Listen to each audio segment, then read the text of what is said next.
journal. Hélène Assabi. Mesdames et messieurs, bonjour. Vous faites bien de choisir Radio Lomé à l'heure du journal. Au sommaire, les pays de l'Afrique de l'Ouest veulent faciliter leurs échanges commerciaux. Les organisations de la société civile sont mises à contribution. Une rencontre se tient à cet effet depuis ce matin à Lomé.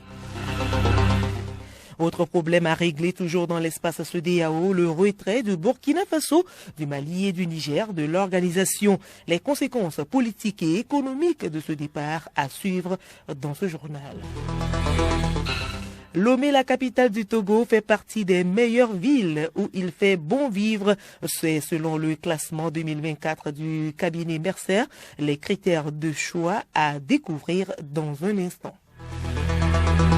Et puis sport football, Cannes 2023, qui de la Côte d'Ivoire et du Sénégal sera en quart de finale. La réponse, c'est ce soir. Les deux équipes s'affrontent au stade Charles Konabani de Yamoussoukro.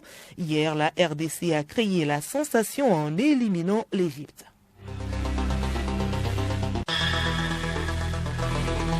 Radiolomé.tg.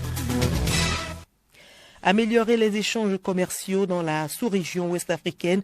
Les acteurs des organisations de la société civile se forment depuis ce matin à Lomé. Hervé Ségon. Pendant 2 jours, les participants vont recevoir les outils indispensables pour élaborer une stratégie de plaidoyer en faveur de la facilitation des échanges en Afrique de l'Ouest. Céline Bracnois, consultante formatrice, détaille davantage les différents modules de la formation. Le premier jour, tout va se tourner autour d'une pratique, d'outils pour aider les OSC à s'approprier de manière plus consistante tout le processus de plaidoyer.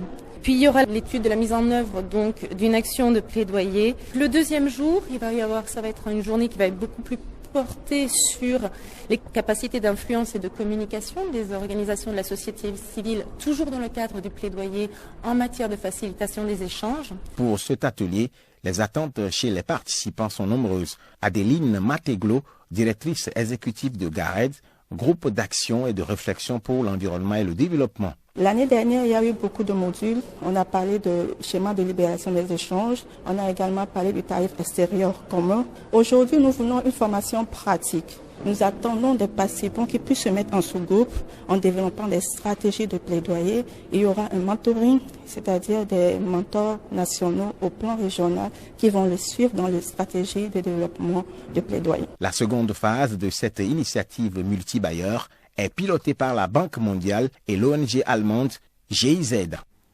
Toujours dans la sous-région ouest-africaine, c'est le Brexit à l'africaine. Le Mali, le Burkina Faso et le Niger se sont retirés de la CEDEAO. La décision a été prise hier et communiquée simultanément dans les 3 pays. Le processus de retrait dure 12 mois. L'on redoute les conséquences politiques liées à ce retrait. Visitons-les avec Théophile Dantaco. Les conséquences concernent d'abord la géographie. D'abord, la carte politique de la CEDEAO devient de plus en plus petite, d'une superficie de plus de 5 millions de kilomètres carrés avec plus de 300 millions d'habitants. L'espace CEDEAO, après le retrait du Mali, du Burkina Faso, du Niger et de la Mauritanie, est bien plus réduit. C'est plus de la moitié de l'espace qui est parti. Il ne reste que 12 pays côtiers dans la CEDEAO. Parmi eux, 5 francophones, à savoir le Togo, le Bénin, la Côte d'Ivoire, la Guinée et le Sénégal. Ils sont aussi 5 anglophones, le Nigeria, le Ghana, le Libéria, la Gambie et puis la Sierra Leone. 2 lusophones, le Cap-Vert et la Gambie, complètent la liste des 12. Le Cap-Vert et la Guinée-Bissau, bien sûr. Théophile, le processus de prise de décision posera également problème. Oui, la CEDEAO s'est dotée de structures de prise de décision comme d'abord l'exécutif, ensuite le mécanisme de prévention, de gestion et de règlement des conflits, notamment on a parlé de la force de la CEDEAO et enfin le Parlement de la CEDEAO. Ces entités doivent aussi diminuer leurs effectifs après le départ des représentants du Mali, du Burkina Faso et puis du Niger. Toutefois, les décisions entre les 12 pays restants peuvent continuer à se prendre à Abuja, au Nigeria, siège de la CEDEAO. Le président en exercice de la CEDEAO, le président du Nigeria, Ahmed Bola Tinubu, est en place, de même que son président de la commission. Et le départ de ces 3 pays de la CEDEAO n'est pas sans conséquences économiques. Léontine Atugima. Ce retrait du Burkina Faso, du Mali et du Niger signifie la fin de la libre circulation entre ces 3 pays et les autres de la CEDEAO. Et qui parle de libre circulation se réfère aux marchandises. Il serait alors question du rétablissement des barrières douanières, ce qui va impacter sur le commerce et qui conduira aux coûts élevés des produits, surtout des produits alimentaires. D'autre part, les textes de la CEDEAO sur les relations économiques seront caducs. Il n'y aura que des relations bilatérales entre États. Si les autres pays membres de la CEDEAO ont subi le poids des sanctions infligées à ces 3 pays après les putschs, que dire alors après leur retrait définitif? En exemple, le Togo continue de payer cher l'oignon et l'ail, principalement expédiés par le Niger depuis que l'organisation sous-régionale a imposé la fermeture des frontières des États voisins avec le Niger. Autre inquiétude, leur présence au sein de l'UEMOA, Union économique monétaire ouest-africaine. Des observateurs avisés redoutent que les 3 chefs d'État, Ibrahim Traoré du Burkina Faso, Assimi Goïta du Mali et Abdourahmane Tiani du Niger, aillent loin en retirant leur pays de l'Union, voire en renonçant au franc CFA, la monnaie commune aux 8 pays membres. Les yeux sont donc rivés sur l'AES, Alliance des États du Sahel, pour la suite. Pour finir, la suppression du visa dans les passeports entre les pays membres prendra également un coup pour les populations. Et quelles sont les conditions de retrait des États membres de cette institution sous-régionale? Élément de réponse avec Hortense Joie. Un document précise les conditions de retrait. Il s'agit du protocole de la démocratie et de la bonne gouvernance additionnelle au protocole relatif aux mécanismes de prévention, de gestion, de règlement des conflits, de maintien de la paix et de la sécurité. Au chapitre 3, et dans son article 48, la Communauté économique des États de l'Afrique de l'Ouest, CEDEAO, souligne ce qui suit. 1. Tout État membre souhaitant se retirer du protocole additionnel doit, un an au préalable, faire parvenir un avis au secrétaire exécutif qui en informe les États membres. À la fin de cette période d'une année, si cet avis n'est pas retiré, l'État en question cesse d'être partie prenante au protocole additionnel. 2. Toutefois, au cours de cette période d'un an, l'État membre continue d'observer les dispositions du présent protocole additionnel et d'honorer ses obligations. En tout cas, comme on peut le voir, de plus en plus de litiges de tout genre divisent les populations de nos jours. Pour les régler, ces cas sont généralement portés devant le juge. Face à une telle situation, l'expertise d'un avocat devient indispensable. Ces techniciens du droit apportent leurs compétences dans divers domaines de la société. Quelle est l'importance de l'avocat dans la société? Élément de réponse avec Sibi Lawson. Apporter une assistance juridique à une personne en situation délicate ou en conflit avec la loi, voilà le rôle premier que l'on reconnaît aux avocats. Parce qu'on a coutume de dire qu'ils sont les défenseurs de la veuve et de l'orphelin, l'avocat assure la protection des faibles et des opprimés. C'est un véritable acteur de la société, intervenant dans presque tous les domaines. Selon sa catégorie, qu'il soit avocat d'affaires ou avocat pénaliste ou encore spécialiste des affaires civiles, maître comme on l'appelle, intervient dans les entreprises, se tient aux côtés des familles qui se déchirent, soit en cas de divorce ou de succession, défend les mineurs, demandeurs d'asile, étrangers et présumés auteurs de crimes ou de délits. Il intervient même dans des commissions de discipline scolaire ou professionnelle. Leur importance est indéniable, ces avocats qui représentent, assistent et conseillent. Radio Lomé. Et je vous l'annonçais en titre, Lomé est l'une des meilleures villes où les conditions de vie sont agréables. C'est selon le cabinet Mercer qui a publié le classement de meilleures villes où il fait bon vivre pour les expatriés. Les critères de choix de ces meilleures villes avec Abiré Lemon. L'enquête de Mercer, ayant abouti au classement des meilleures villes d'Afrique et du monde, repose sur 40 critères. Ces critères prennent en compte 10 catégories, à savoir l'environnement politique et social, l'environnement économique, l'environnement socio-culturel, les considérations médicales et sanitaires, les écoles et l'éducation, les services publics et le transport, l'infrastructure urbaine et les loisirs, les biens de consommation, les logements et enfin l'environnement.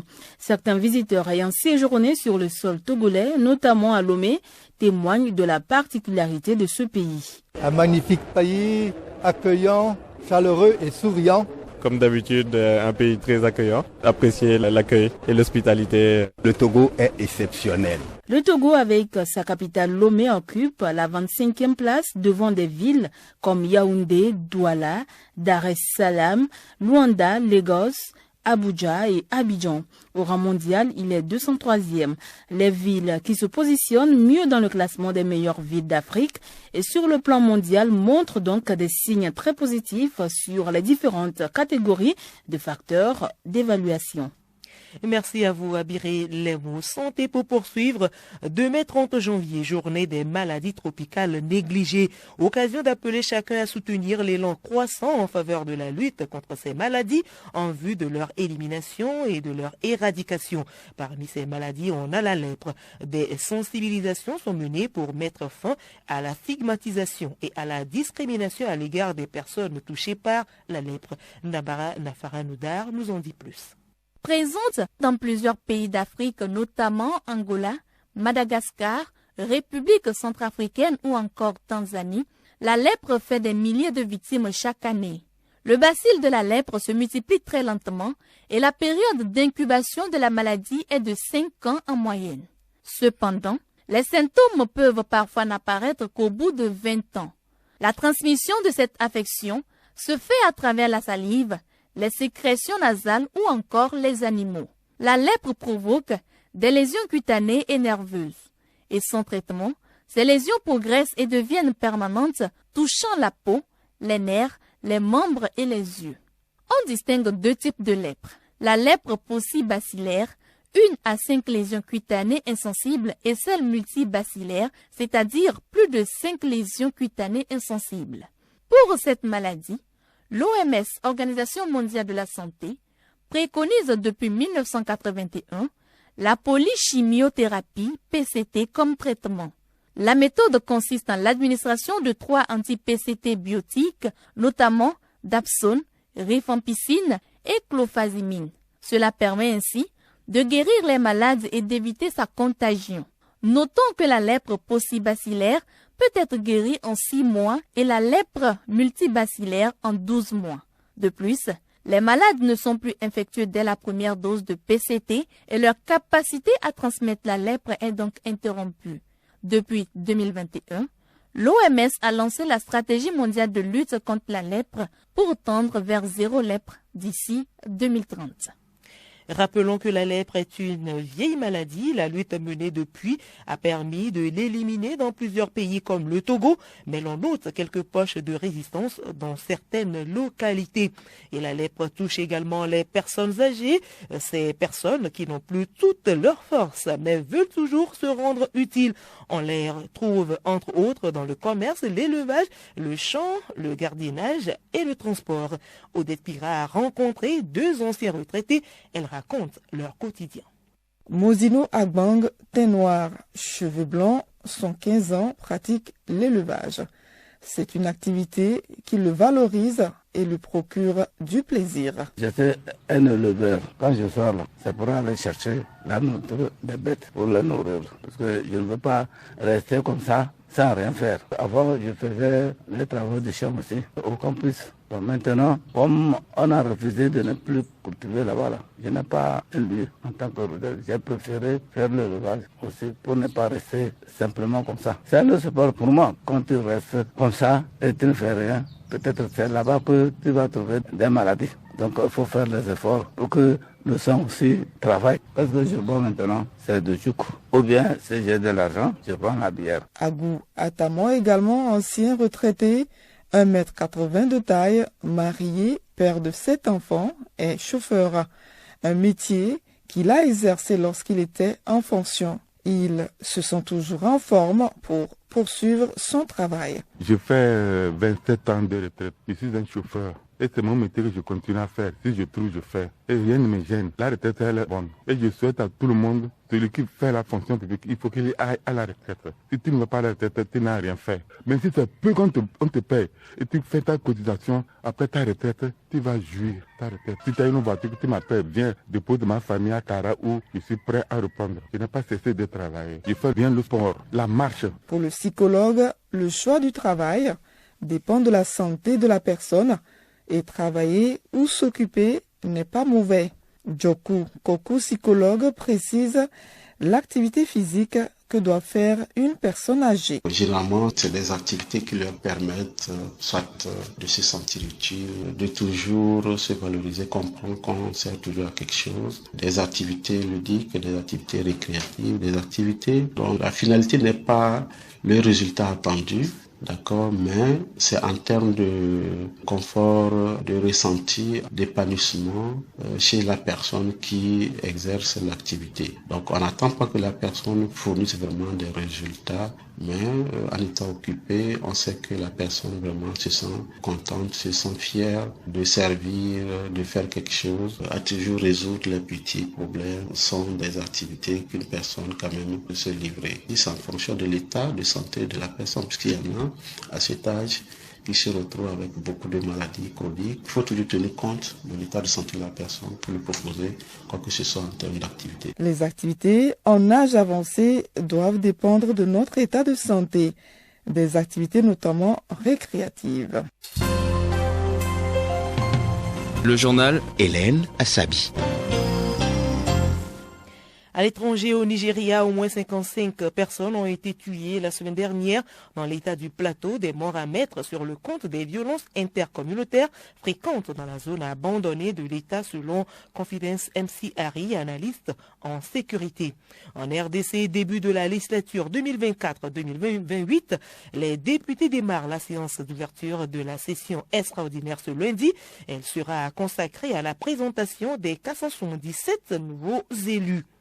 En France, c'est un procès inédit qui s'ouvre ce lundi. Pascaline Bongo, fille du défunt président gabonais Omar Bongo et sœur d'Ali Bongo, est jugée au tribunal judiciaire de Paris. Elle est accusée de corruption passive d'agents publics étrangers. Elle est soupçonnée d'être intervenue en échange d'argent pour aider une société française à décrocher un marché public au Gabon. Les autorités russes ont annoncé hier avoir validé la candidature de Vladimir Poutine à l'élection présidentielle de mars prochain. L'actuel président âgé de 71 ans au pouvoir depuis près d'un quart de siècle avait officialisé en décembre son intention de briguer un nouveau mandat. Les titres du magazine des sports à 13h qui sera présenté par Edouard Signon. Cannes 2023, qui de la Côte d'Ivoire ou du Sénégal sera en quart de finale? La réponse, c'est ce soir. Les deux équipes s'affrontent au stade Charles Konabani de Yamoussoukro. Hier, la RDC a créé la sensation en éliminant l'Égypte. Au Togo, la première division était à sa 12e journée ce week-end. Le leader Asco de Kara en déplacement a subi la loi de l'AS OTR 2-0. Et dans 5 jours se tiendra à Lomé le congrès électif à la FTF. Seul en lice, la liste Nouvel Élan, conduite par le président sortant Guy Akpovi, est bien partie pour être reconduite.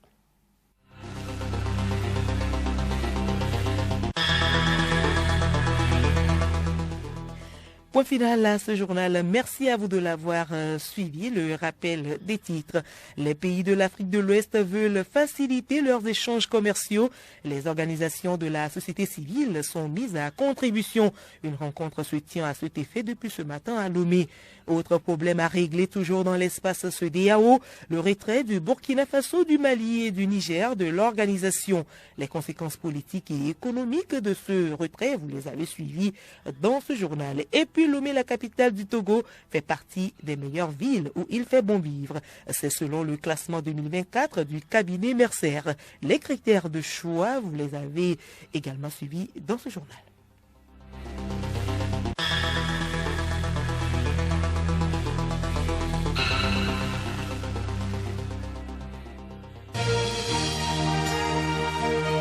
Radio Lomé, boîte postale 434, email radiolomé@radiolomé.tg. Radiolomé.tg